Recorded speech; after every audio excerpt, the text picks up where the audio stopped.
Chapel Hill Tubal Reversal Center exists to help couples who want to have more children after a woman's had her tubes tied.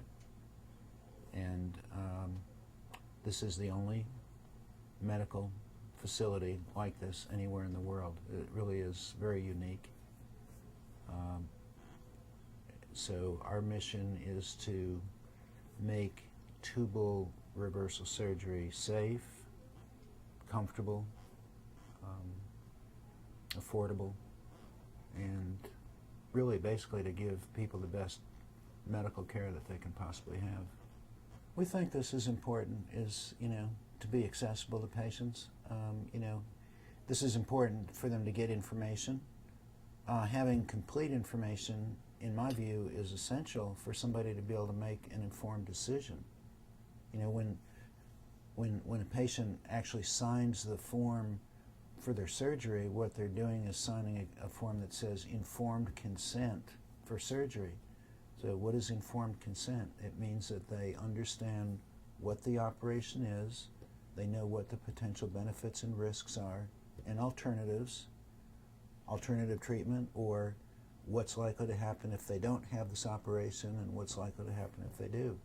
Well, that brings me to what I think is a very important point, and in order to be able to answer that, and again, to me, this is essential for an individual to be able to give informed consent for an operation.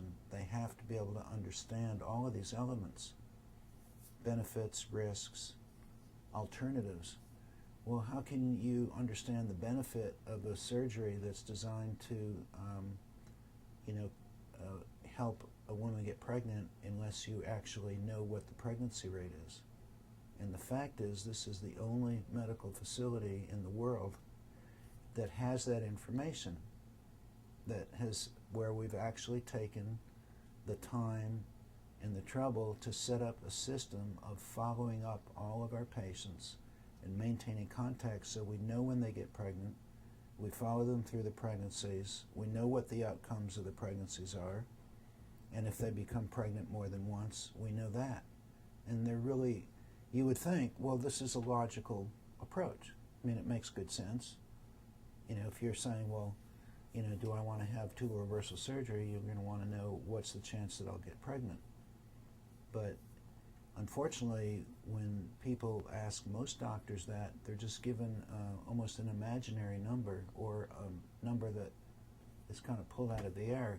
The fact is that it takes an enormous amount of organization to follow up on patients and to record the information and then analyze it and know what the pregnancy statistics are. But we do that. I mean, that's part of our mission too, and that is to provide accurate and complete information. And to me, that's just the right thing to do. It's like, why are we all accessible? Why are the nurses, if somebody calls, they can actually talk to a nurse any time of the day, or if somebody calls during lunchtime, or at any time, a person answers the phone. It's not an automated machine. And it just reflects my concept of what medical care really should be like, and that is the doctor and the staff, the nurses, should be accessible to patients.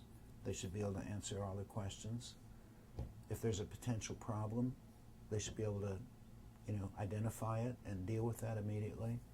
And it's kind of, I would say, I have an idealistic view of what a medical practice should be, but fortunately, since I'm in charge here, I've been able to kind of force my view, I guess, onto the organization, and everybody believes it. Everyone who works here, has the same attitude, and that is that we really want to provide the best possible medical care that, anybody can provide. So it just takes a certain commitment and a desire to do things right, and I think that's one of the things that most of the patients notice and comment on who've been here.